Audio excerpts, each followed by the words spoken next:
Ladies and gentlemen, good morning and welcome to our TV show EU Deal After Brexit. Today we have the pleasure to welcome Clara, specialized in EU law. So thank you, Clara, for being here with us. Thank you. On Friday, 31 January 2019, the Brexit got out from the EU, and now a transition period will start and begin, which will normally end on December 31, 2020, unless, of course, an extension is necessary. Now that Brexit is a reality, we are going to study the impacts and consequences on the companies and especially on their freedom of establishment. Brexit has already changed the situation of many companies. Indeed, according to a report drawn up on August 2019, 62 British companies has already changed their seats and in other member states of the European Union. The purpose of this transfer is to maintain a seat on the internal market and to have access to the four freedoms, which are the freedom of goods, services, people and capitals. We are going to present now these topics in three steps. The first one is the consequences for now, then this is the potential economic consequences, and finally the rights after Brexit. So first of all, it might be useful to define and to reframe what is the right of establishment. So this means that any European citizen or European company may settle in any other member state of the European Union in the same conditions as nationals. In other words, it's helped the companies to develop their business in the state they want to. So Clara, I would like to have your opinion. Following the decision taken relating to Brexit, what will be the impact and consequences now in the upcoming months?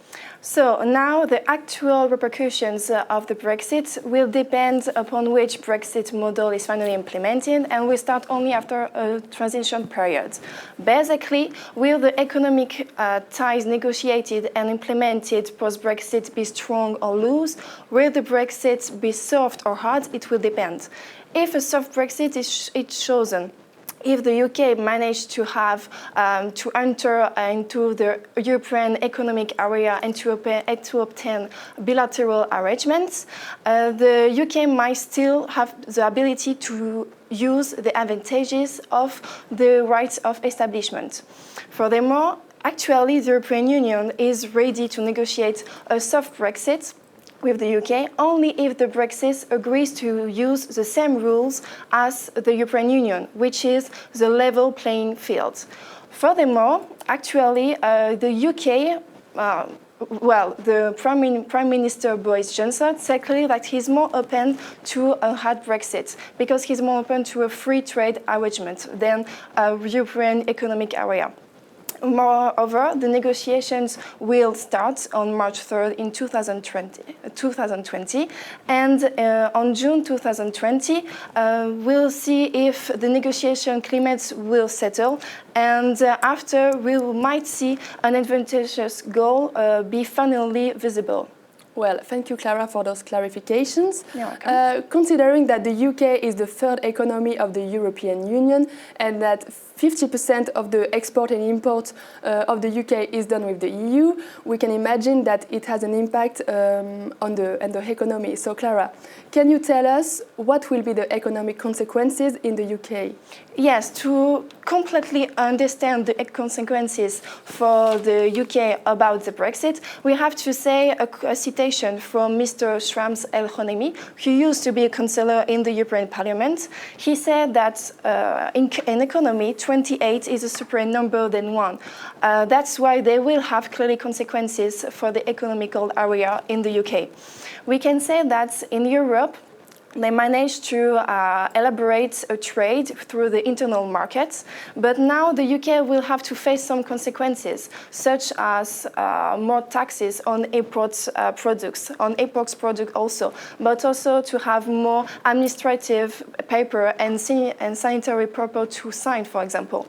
We can also say that the European Union is actually using the just-in-time approach, which leads to almost no stocks, and the UK will have to face the possibility to stock with inherent costs. Moreover, we can say that the right of establishment has a monetary value because thanks to some studies, we can say that the right of establishment is with an amount which is 236 billion euros annually. So that's why they will have consequences for the loss of the right of establishment to the UK.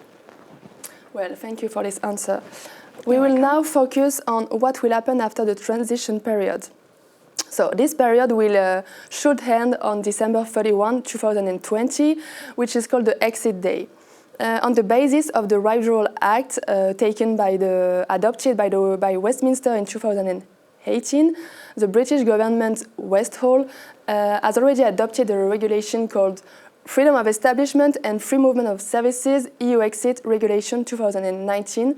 And these regulations provide that any rights coming out from the right of establishment cease to be recognized and available in domestic law. So this is really clear. And the UK shall now fix the conditions under which the EU companies may settle in the UK and vice versa for the EU towards the British companies. So to conclude, there is two main options. Either being like foreign companies or either creating new status for settlement of UK-EU companies. But in any case, company law in the UK will be more complex. And this is a very big paradox when you think how much the EU has influenced the EU to be more flexible and to open to the European companies. Mm-hmm. So thank you, Clara, for being here with us. Thank you. And thank you for following us too, and more topics will come soon. Thank you.